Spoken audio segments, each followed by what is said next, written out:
Hey guys, it's OCP Communications. Welcome back to another review, this time of the 2014 action thriller, The Equalizer. Now, The Equalizer is a film that is very loosely based on a TV series that was aired in the 80s, and which was created by Michael Sloan and Richard Lindheim. And I believe this is the television series, the same name. I believe that it was a show that starred Edward Woodward, I believe. I never saw the show. I remember the theme song briefly, and I remember the intro. I used to have a channel on YouTube and on Stage 6. Yes, I remember Stage 6. I don't know if you do, but I remember Stage 6.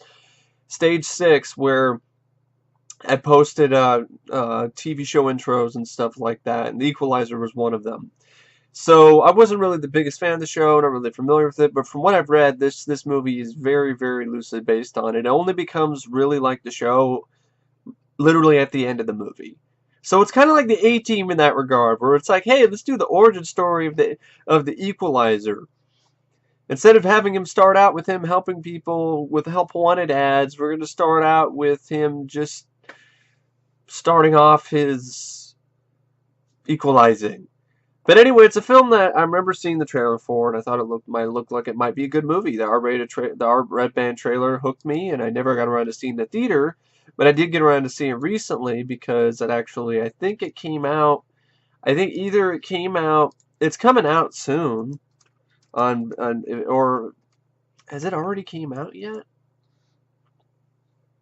No, I don't even think it's come out yet. So I did check it out somewhere. Okay. Where exactly I check it out? Well, I'll tell you, because you just have to find it out for yourself. But anyway, this is a film directed by Antoine Fuqua, who I like the director. He directed Olympus Has Fallen, which I enjoyed, which I just find that movie to be okay in the long run. But I gotta be honest, I'd probably say I liked Olympus Has Fallen more than The Equalizer. I did. I gotta be honest. I liked it more than The Equalizer. To me, The Equalizer, it was disappointing. It was really disappointing to me. I haven't felt this disappointed at the end of watching a movie since Elysium. Just like Elysium, it has the same problem. The only good thing about it is Denzel Washington. Just like the only good thing about Elysium, to me personally, was Matt Damon's performance. The rest of it was forgettable. Was absolutely forgettable. In one ear, out the other. And the same thing here with The Equalizer. A 7.3 out of 10 on IMDb is way too fucking high. I'm glad John Wick gets a higher rating, but I'm still like, 7.3 is way too high for The Equalizer. This is not a movie, in my opinion, that deserves a 7.3. I can understand why the critics, when they saw the film, they left these, they were kind of mixed reviews. And I totally agree with them. They said there wasn't very much character development. I could totally agree with that. They said, the action was good when it was there, but, the story was weak. And the story was forgettable, and there was barely no character development. It's like the film starts out starting to build it, and then it just drops it like a bad habit, and then does something else. And it didn't help either, personally for me, that the villain in this was so hammy. He was so over the top. His accent, I thought, was just absolutely terrible.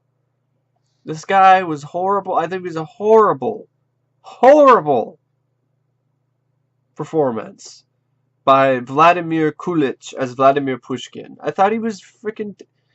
Actually, Pushkin was fine. He was okay. What I'm talking about is Ralph.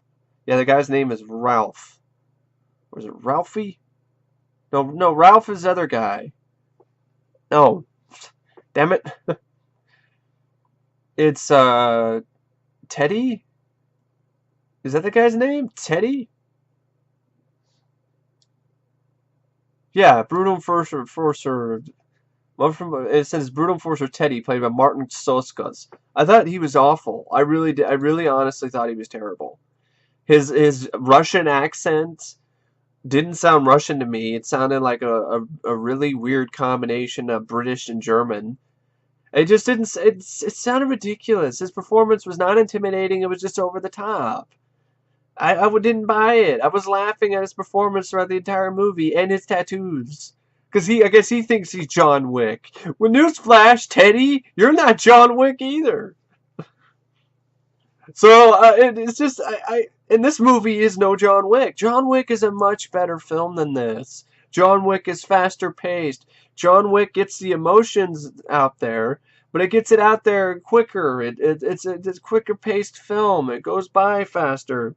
It's one of those movies that it's more enjoyable. It's got better action sequences. It doesn't drag. This movie is 132 minutes long, and some of the running time is literally just padding.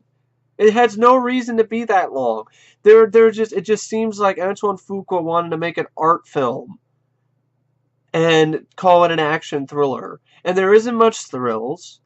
And the action that is there, some of it is good. I admit, I like Denzel Washington kicking ass, and it's good, and it's well done. Especially the first time he kicks ass and fucks up these guys with a corkscrew and reminded me of some vintage Steven Seagal. I like that.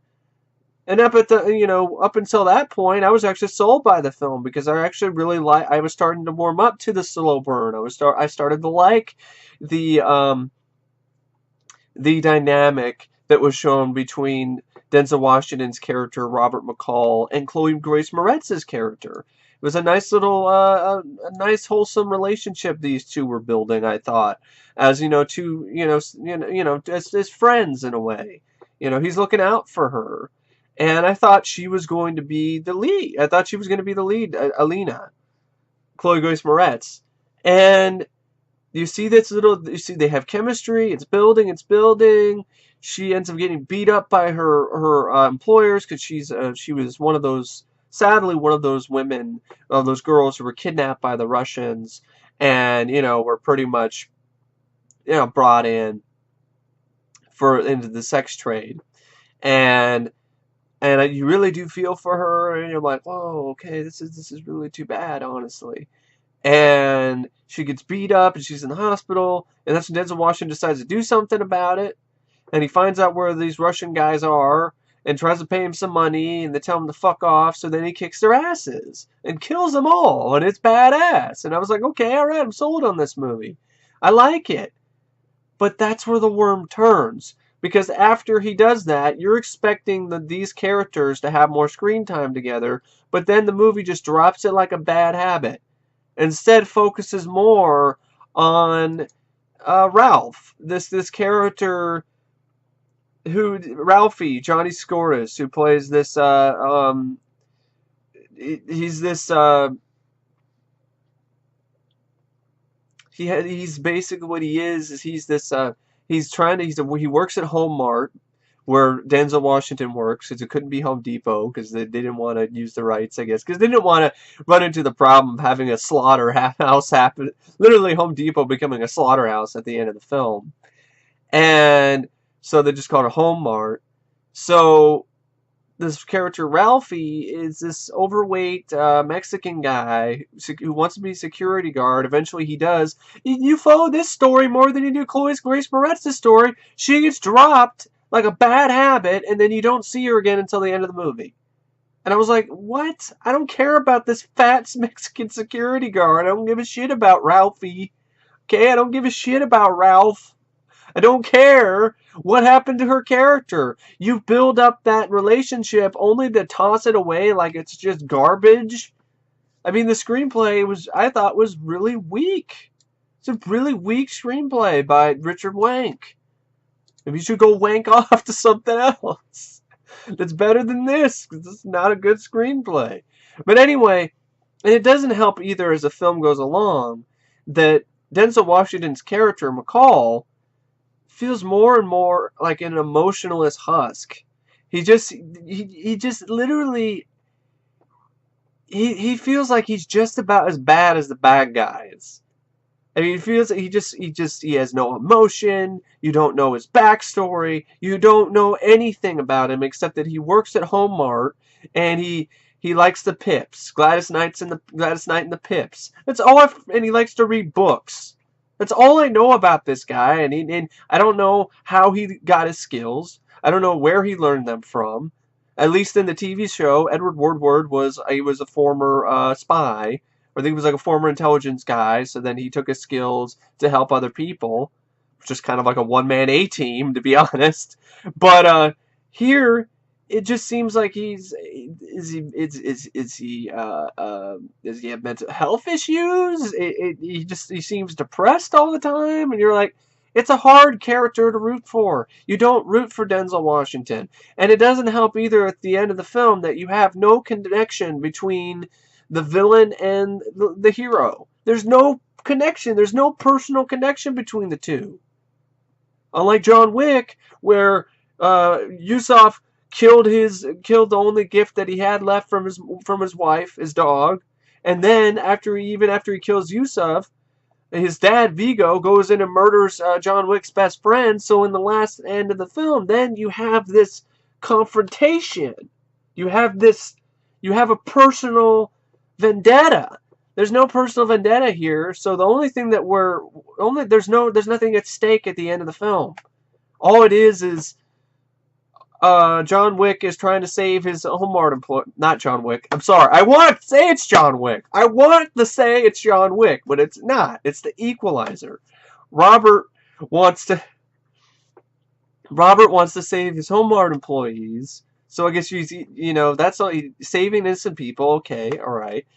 But there's still no personal vendetta between the hero and the villain, and that's the basest thing you can ask for in any movie, and this film just decides to throw that out the window. I'm like, what are you doing? And there was moments like that where this movie just didn't do stuff.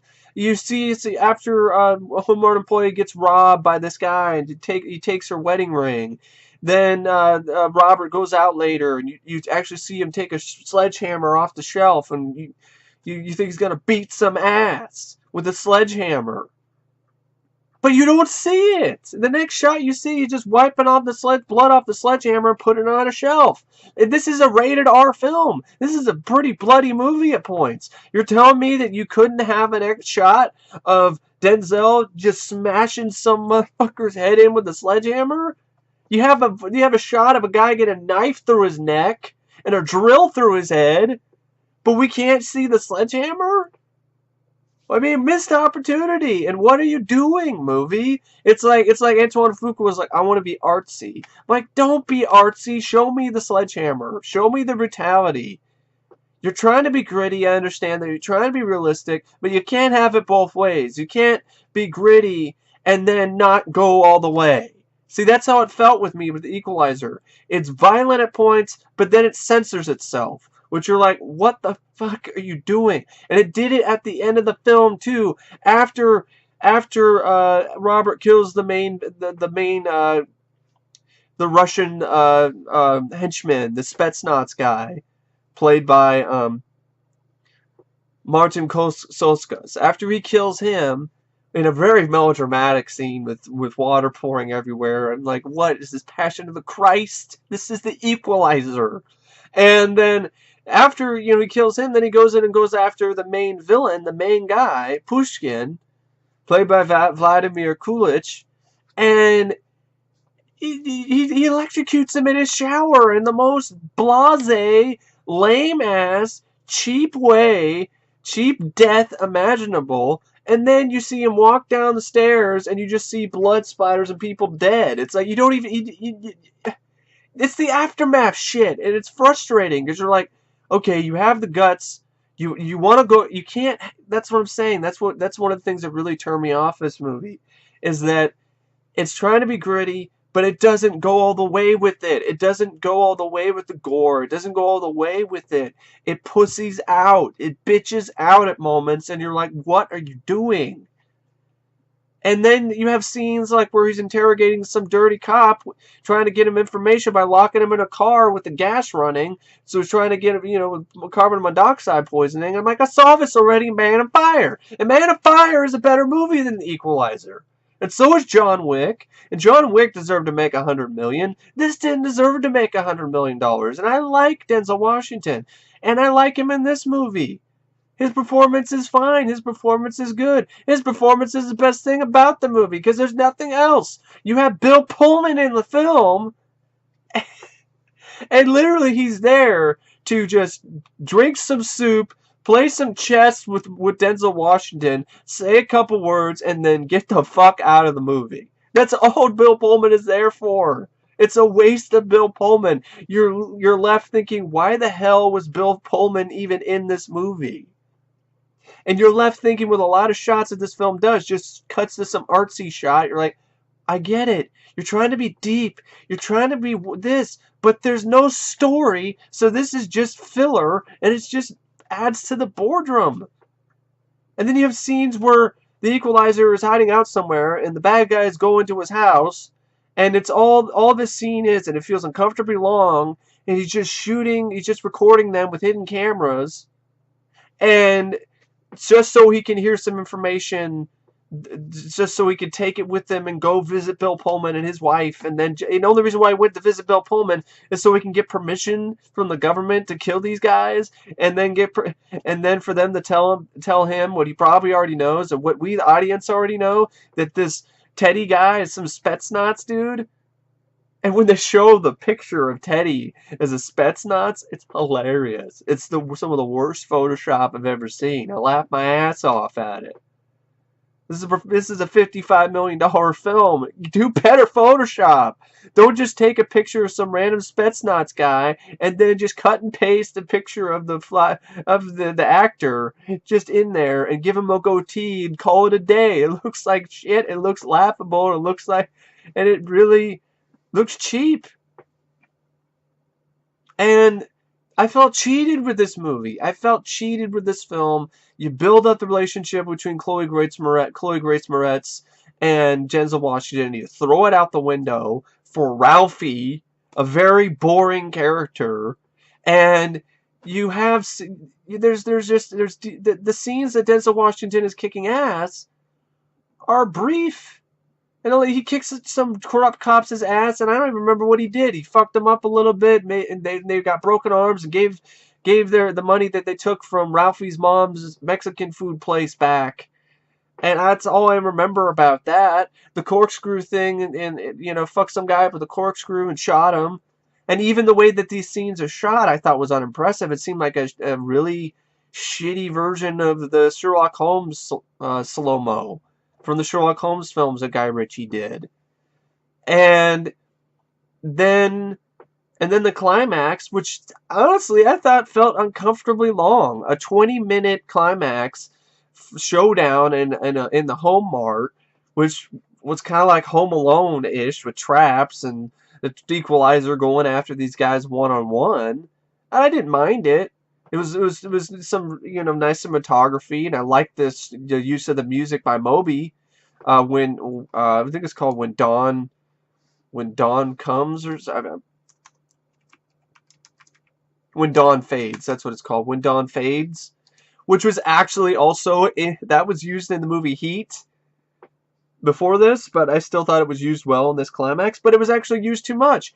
At moments, it just felt like the climax in the Home Mart, especially the first build up to the first few minutes or so, were just a music video for Moby's song.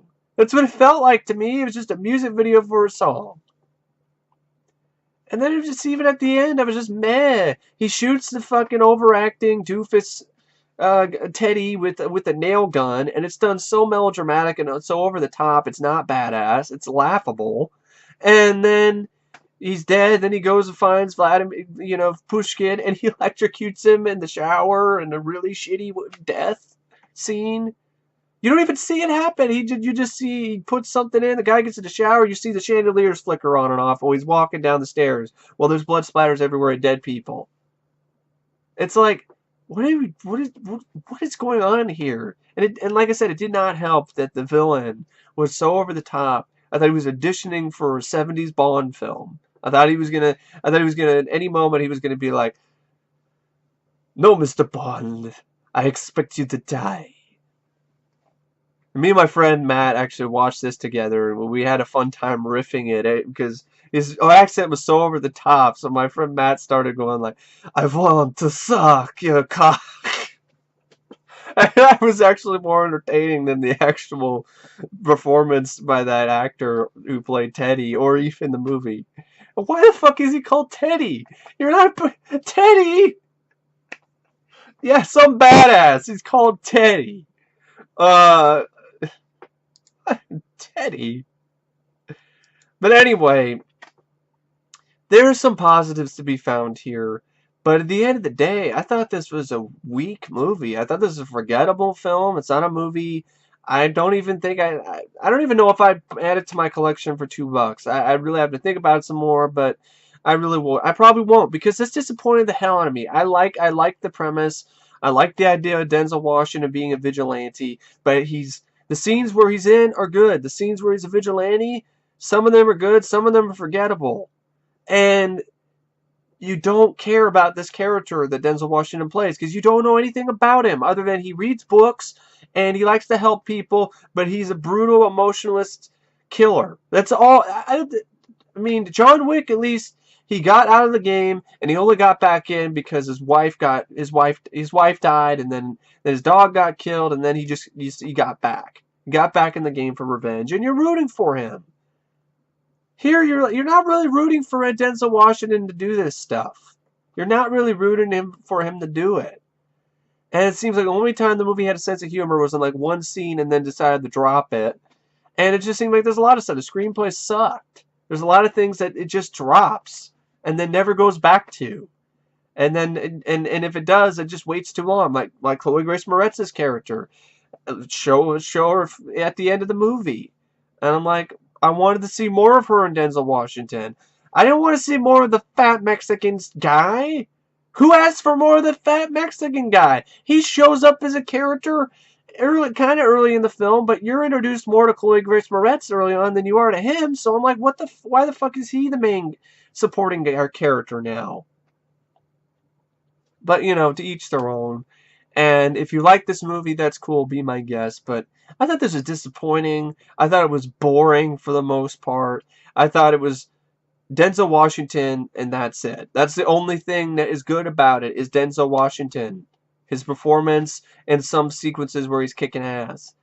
But if I want to see a movie where a vigilante or a hitman or somebody is kicking ass, if it came out this year, I'm going to choose John Wick. Because John Wick is a lot better than The Equalizer. In my opinion, I think John Wick is 10 times better than The Equalizer. That's my opinion. That's my opinion, and I'm sticking to it. Because this is disappointing as fuck and boring for the most part. And melodramatic climax that felt overlong. And Denzel Washington doing his best impersonation of the driller killer in one scene. He drilled the dude in the head. And some of this stuff was okay. It was kind of fun, but the rest of it was boring and forgettable, and the story sucked. I want to see a movie about that's what I'm just mentioning John Wick again because it has Russians too. It has Russian mobsters as well, and it has one of the same guys who gets killed by I almost said John Wick again. As of the same guys who gets killed by Robert. Denzel Washington in the end of this movie. The guy with the circus strongman mustache, he's in this movie and he's also in John Wick. I guess he respawned and got his ass killed later in John Wick. But I thought this was going to be a lot more than what it was. It was overlong. It was boring. It had a shitty story for the most part. And it was disappointing. And I hate that. I hate it when a movie, like, I'm looking forward to it, and it's just, I hate that. It's that feeling sucks. That's how I felt about Godzilla, which is goddamn Zilla, and that's how I feel about The Equalizer. It's just not very good. That's my personal opinion. I thought it was a not very good movie because it didn't do well with its story. The story was inconsistent. There was no character development. The story, for the most part, sucked. It felt generic and felt drawn out. And the villain was so over the top. I thought he was a cartoon character, like he was a main villain on James Bond Jr. Or And, you know, Denzel Washington himself is a character you didn't know anything about except the bare minimum, and you really did not root for him. There was nothing to root for. It was just a guy killing some guys, and that's it. To a score by Moby. I wanted a little bit more than that. But anyway, I really don't know what to say about the Equalizer, except if it was a rated out of 5 stars. I'm gonna give it 2. I do. I think it's a below average, lackluster action thriller. Action thriller in air quotes, because it's mostly drama, mostly artsy-fartsy shots by Antoine Fuqua, mostly filler, and about, yeah, 80% filler and artsy-fartsy drama shots and dialogue, and maybe 20%. I don't even think 20%. Well, the last half of the film is pretty much Denzel Washington hunting people down, so I guess you could say 20%, 15%, 15-20% is action. I was not thrilled by this. There was nothing thrilling about this movie. I don't know why it's called a thriller. It's more of an action drama. But anyway, I really don't know what else to say about The Equalizer, except it was disappointing, and I expected a better movie, and all I got was Denzel Washington kicking ass a little bit, and then a movie that had the balls to go certain places, but then didn't go further. It just held back for some reason, which was off-putting, and then dropping stories right and left, and inputting characters that are not as interesting as other characters in the place of other characters, and a laughable villain, and all in all, just a disappointing dreck of a movie. So 2 stars out of 5 from me for The Equalizer. And thanks for watching this review/rant. And I will see you guys later. See ya.